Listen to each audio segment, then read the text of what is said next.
అందరికీ స్వాగతించి వారికి ధన్యవాదాలు తెలుపుకుంటూ భూమిలో ఉన్నటువంటి సారవంతం ఎంత ఉంది, దానికి మనం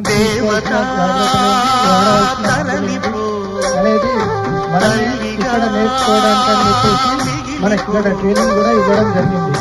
కనుక మనం వారు ఇచ్చిన సూచనలను తప్పక పాటించి మన యొక్క పండించే పంటలను అధిక దిగుబడి కోసమని, అధిక లాభాల కోసమని ఏ విధంగా వారు మనకు తెలిపారో వాటిని మనం సూచన తప్పకుండా పాటించి మనం కూడా మన పక్క వాళ్ళకు కూడా చెప్పేసి ఆ యొక్క ఇచ్చిన సూచనలను తప్పక పాటిస్తారని కోరుకుంటూ ఈ అవకాశం ఇచ్చినటువంటి పెద్దలందరికీ ధన్యవాదాలు.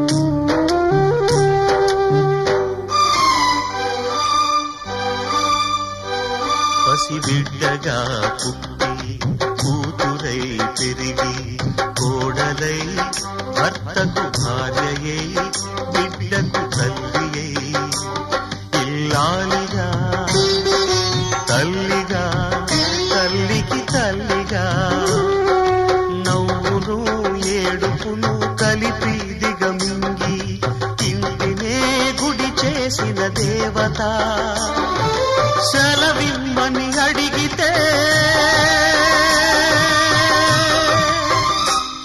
ఇక సెలవిమ్మని అడిగితే ఇది కనని వినని సంఘటన.